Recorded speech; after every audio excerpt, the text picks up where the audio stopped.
सर्वांना नमस्कार. दुसऱ्या सत्रात पुन्हा आपले स्वागत आहे.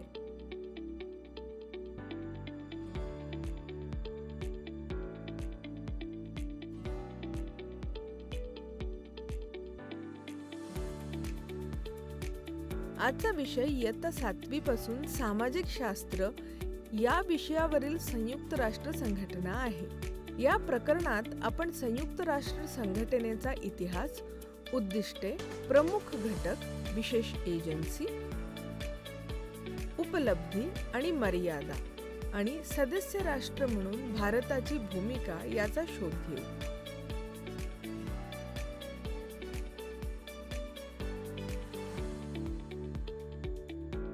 मुख्य विषयावर जाण्यापूर्वी संक्षेप पहा.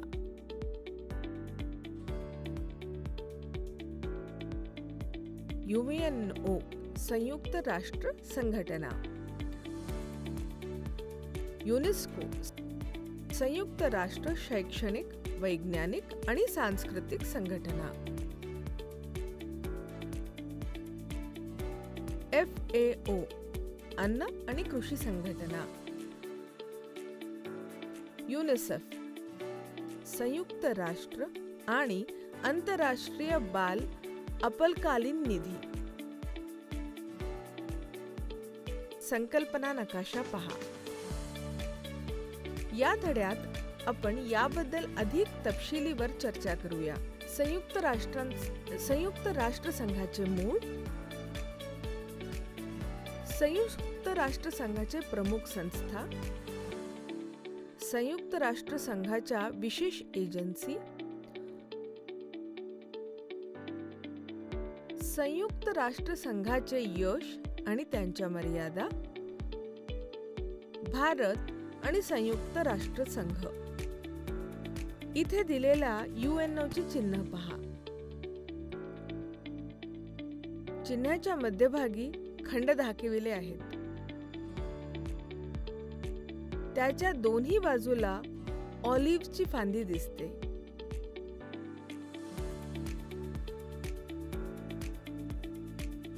हे कशाचे प्रतिनिधित्व करते?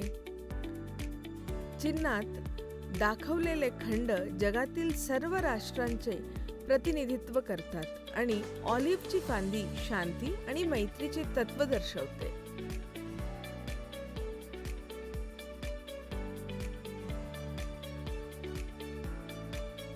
हे चिन्ह UNO ची मूलभूत कल्पना प्रतिबिंबित करते.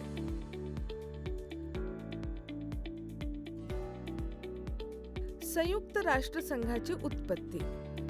संयुक्त राष्ट्र संघ म्हणजे काय?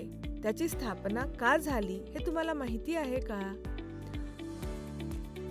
सुमारे 70 वर्षापूर्वी युरोपीय देशांना 2 गटांमध्ये एक विनाशकारी युद्ध सुरू झाले.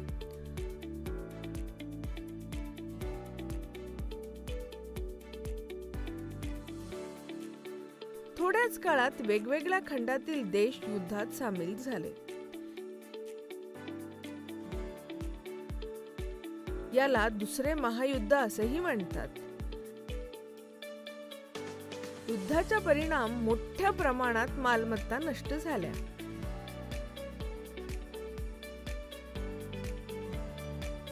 युद्धामुळे पीडित मानवजातीचे भविष्यात युद्धमुक्त शांततापूर्ण जगाची आकांक्षा बाळगली.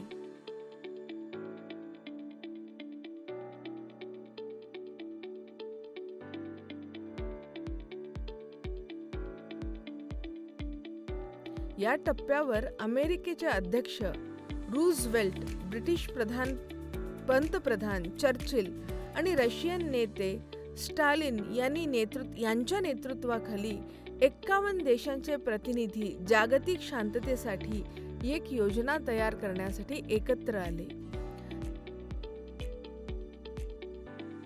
ज्यामुळे 24 ऑक्टोबर 1945 रोजी संयुक्त राष्ट्र संघटना म्हणजेच UNO ची निर्मिती झाली.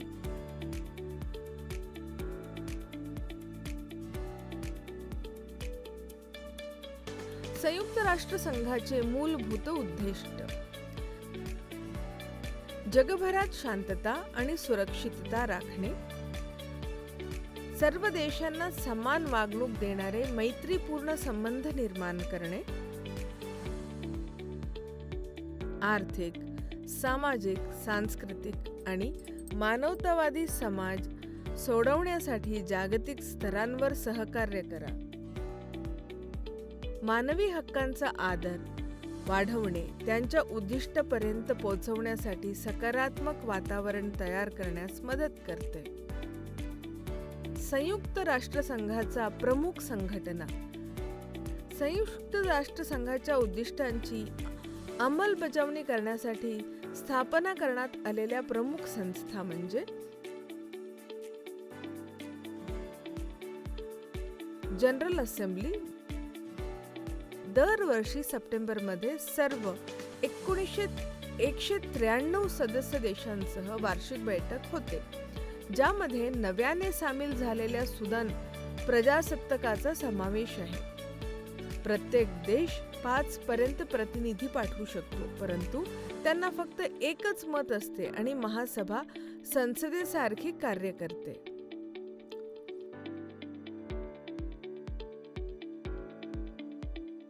सुरक्षा परिषद. सुरक्षा परिषद ही संयुक्त राष्ट्राची प्राथमिक निर्णय घेणारी संस्था आहे, जी सदस्य देशांना सल्ला देते आणि महासभेच्या निर्णयांवर आधारित जागतिक शांतता राखते.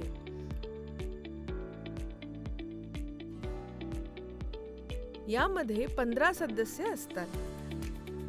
अमेरिका, रशिया, ब्रिटन, फ्रान्स आणि चीनमधून 5 स्थायी सदस्य आणि 2 वर्षाच्या कालावधीसाठी निवडून आलेले 10 सदस्य. निर्णयासाठी किमान 9 मतांची आवश्यकता असते. जे कोणताही स्थायी सदस्य निर्णयाला विरोध करू शकतो त्याला व्हीटो म्हणतात. आर्थिक आणि सामाजिक परिषद. अनेक देशांना या संघटनेने हाताळलेल्या समस्यांचा सामना करावा लागतो, ज्यामध्ये वंश, भाषा, धर्म आणि सीमांशी संबंधित मानवी हक्काचे उल्लंघन समाविष्ट आहे.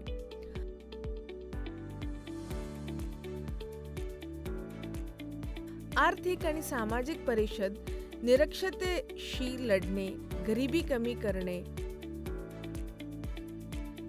उपासमार हाताळणे, निर्वसितांना पाठिंबा देणे, आरोग्य सुधारणे, महिला समानतेला प्रोत्साहन देणे, मुलांचे संरक्षण करणे आणि हानिकारक औषधांचे व्यवस्थापना करणे यावर लक्ष केंद्रित करते. आंतरराष्ट्रीय न्यायालय. नेदरलँड्समधील हेग इथे असलेल्या आंतरराष्ट्रीय न्यायालयात सदस्य देशांमधील संघर्ष सोडवण्यासाठी महासभा आणि सुरक्षा परिषदेने निवडलेले 15 न्यायाधीश असतात.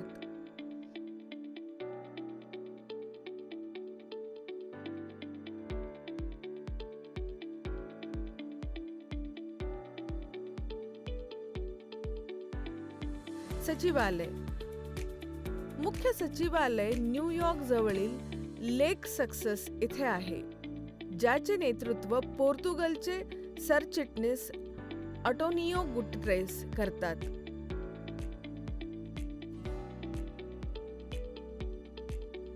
महासभा उमेदवाराची निवड करते, ज्याला ही भूमिका स्वीकारण्यासाठी सुरक्षा परिषदेने मान्यता दिली आहे. विश्वस्त परिषद. जेव्हा संयुक्त राष्ट्राची स्थापना झाली तेव्हा 11 प्रदेशांमध्ये स्वराज्य नव्हते, ज्यामुळे 5 देशांसह विश्वस्त परिषद स्थापना झाली. 1994 पर्यंत सर्व 11 प्रदेशांना स्वातंत्र्य मिळाले. UNOचा ध्वज आणि प्रशासकीय भाषा. संयुक्त राष्ट्र संघाचा ध्वज हलक्या निळ्या रंगाचा आहे, ज्यावर त्याचे चिन्ह आहे. UNO दिन 24 ऑक्टोबर रोजी साजरा केला जातो आणि त्याला अधिकृत भाषा अंग्रेजी, रशियन, स्पॅनिश, चीन, फ्रेंच आणि अरबी आहेत.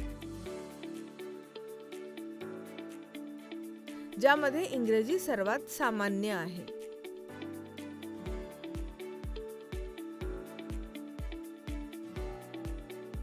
संयुक्त राष्ट्र संघाचा विशेष एजन्सी. सेवेचा दर्जा सुधारण्यासाठी अनेक संस्था संयुक्त राष्ट्र संघाच्या अंतर्गत कार्य करत आहेत.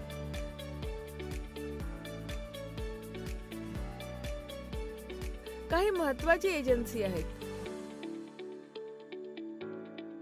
संयुक्त राष्ट्र संघ शैक्षणिक, वैज्ञानिक आणि सांस्कृतिक संघटना युनेस्को मुख्य कार्यालय पॅरिस, फ्रान्स इथे आहे.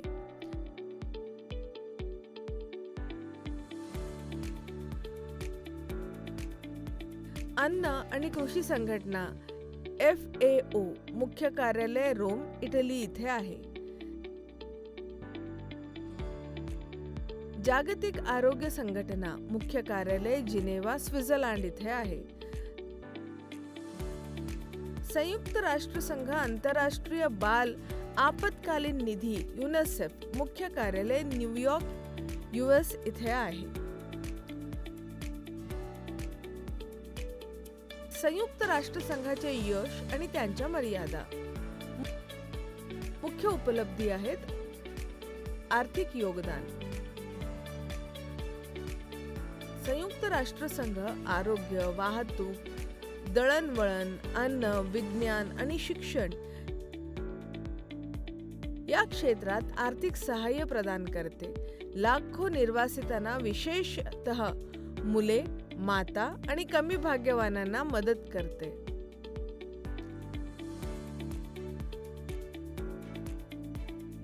मानवी हक्काची सार्वत्रिक घोषणा. संयुक्त राष्ट्र संघाची मानवी हक्काची घोषणा 10 डिसेंबर 1948 रोजी स्वीकारण्यात आली.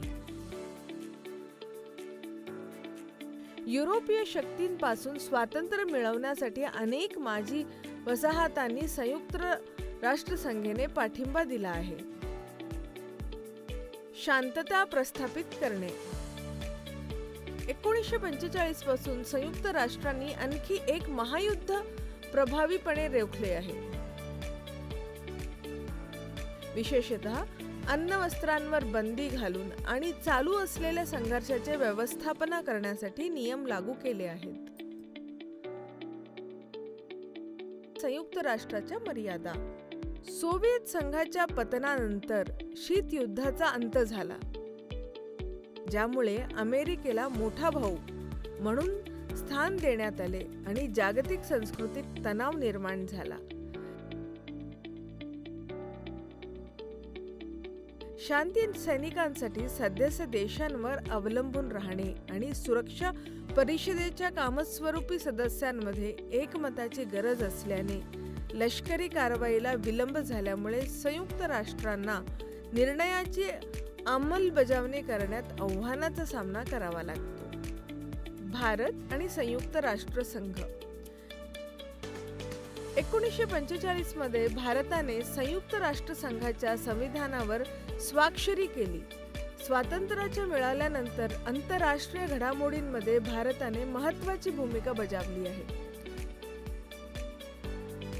सुरुवातीपासून भारत वंशावर आधारित अन्याय, वागणुकीच्या विरोधात उभा राहिला आहे आणि वसाहतवादी राजवट स्वयंपण्यासाठी काम करत आहे.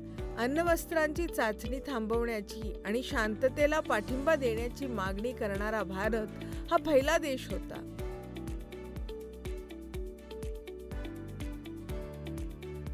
देशांमधील लढायांमध्ये मदत करण्यासाठी भारताने शांती सैनिक देखील पाठवले आहेत.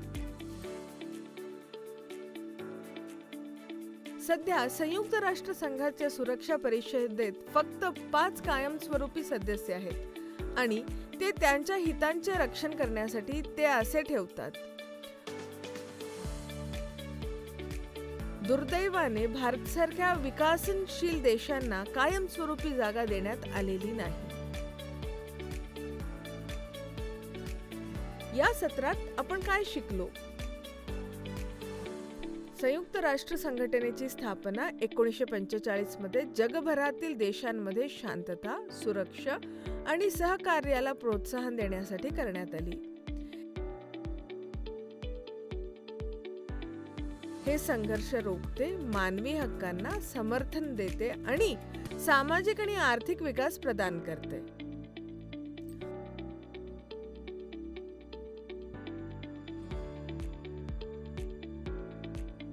युनो देशांना स्वातंत्र्य मिळविण्यात मदत करते आणि जागतिक शांततेसाठी काम करते.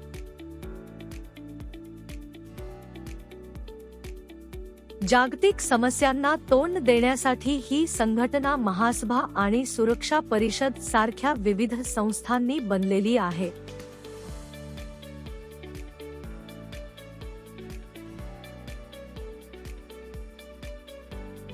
आशा आहे की तुम्हाला विषय समजला असेल. आश्रयाकृती पाहिल्याबद्दल धन्यवाद.